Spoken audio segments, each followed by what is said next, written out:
दोस्तों, आज के वीडियो में आपको जानकारी मिलेगी गन्ने के बीज शोधन से संबंधित। अर्थात हमें गन्ने का बीज का शोधन क्यों करना चाहिए, कैसे करना चाहिए और क्या क्या सावधानी रखनी चाहिए, इसके बारे में आपको जानकारी मिलेगी। और दोस्तों, गन्ना बीज बोने से पहले हमें बीज शोधन की प्रक्रिया अवश्य अपनानी चाहिए।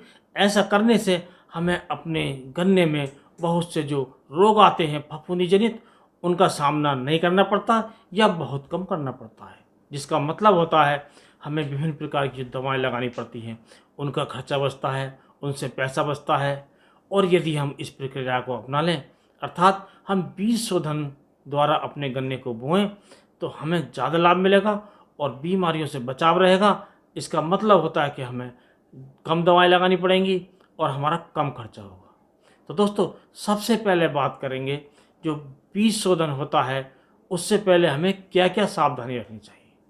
तो दोस्तों, शुरू करने से पहले आपसे अनुरोध करेंगे, आप वीडियो को देखने के लिए चैनल को सब्सक्राइब कर लें और जो किसान भाई पहली बार चैनल पर आए हैं वो अवश्य सब्सक्राइब कर लें, क्योंकि इसी प्रकार के वीडियो विभिन्न प्रकार की बीमारियों से संबंधित, विभिन्न प्रकार की वैरायटियों से संबंधित, विभिन्न प्रकार के जो रोग आते हैं उनसे संबंधित और क्या क्या जानकारी समय समय पर आपको मिलती रहेगी। तो उसके लिए चैनल को अभी से ही सब्सक्राइब कर लें और बेल आइकन के बटन को ऑल पर सेलेक्ट कर लें। तो दोस्तों, सबसे पहले बात करते हैं, जब हम अपना गन्ना का बीज शोधन करते हैं तो उससे पहले हमें क्या क्या सावधानी रखनी चाहिए।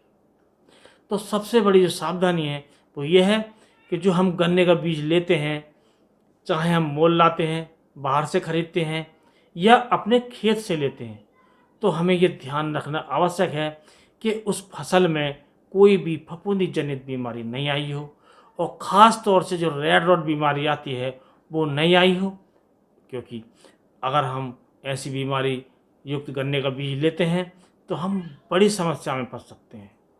और दोस्तों, दूसरी बात है कि जब हम बीज अपने गन्ने टुकड़े करते हैं तो टुकड़े करने से पहले इस बात का हम ध्यान रखें कि हमें जड़ की तरफ का हमें गन्ना बीज में नहीं प्रयोग करना है और जो ऊपर की साइड का गन्ना है उसे ही प्रयोग करना है।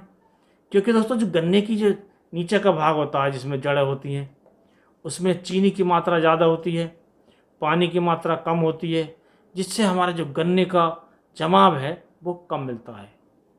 और दोस्तों, अगली बात जो हमें ये ध्यान रखनी है कि जो हमारे गन्ने के आयु है, जो गन्ने का जो समय है वो होना चाहिए 11 महीने से ज़्यादा नहीं होना चाहिए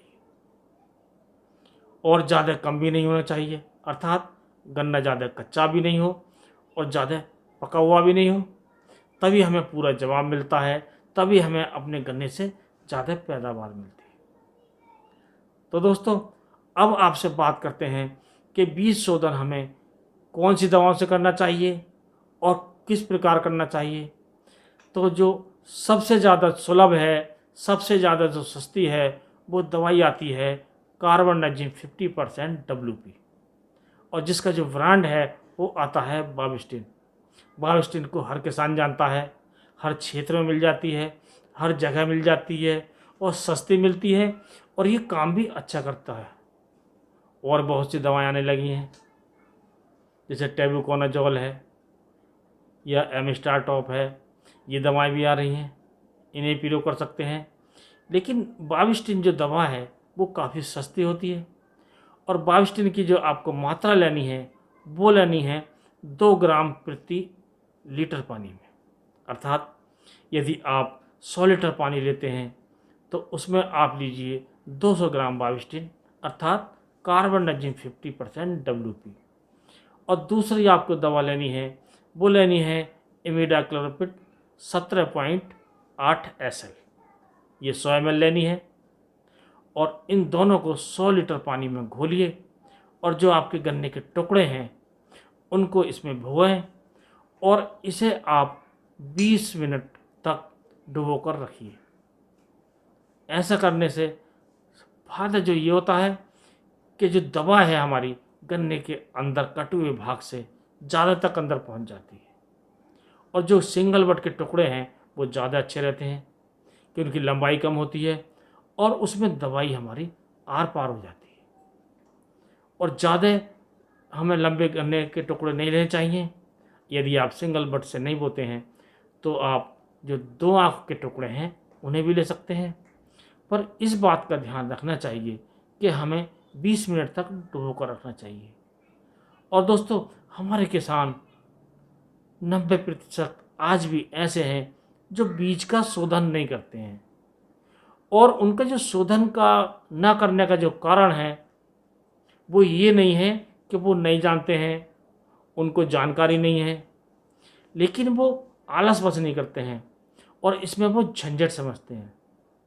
लेकिन किसान भाइयों, आप इस बात पर ध्यान दीजिएगा, क्योंकि इस समय थोड़ी सी झंझट होगी और केवल एक मजदूर ही इस काम को कर सकता है। और मैं 1 एकड़ की बात कर रहा हूँ। और आगे जो आपके साथ समस्या आने वाली है उसमें आपको मजदूर भी ज़्यादा खर्च करने पड़ेंगे, दवाओं पे भी खर्च करना पड़ेगा ज़्यादा, और समय भी ज़्यादा खर्च होगा, और बीमारियां जो आएंगी वो ज़्यादा आएंगी अलग से, अर्थात नुकसान भी आपको ज़्यादा होने वाला है यदि आप बीज का शोधन नहीं करते हैं तब।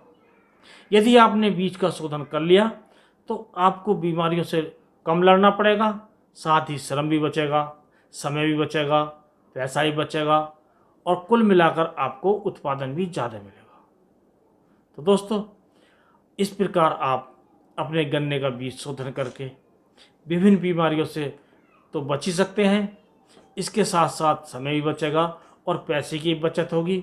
और पैसे की बचत है कि आपको जो शुद्ध मुनाफा होगा, शुद्ध जो लाभ होगा वो ज़्यादा होगा। और आज के वीडियो में बस इतना ही। अगले वीडियो में नया टॉपिक के साथ फिर मिलते हैं, तब तक के लिए नमस्कार।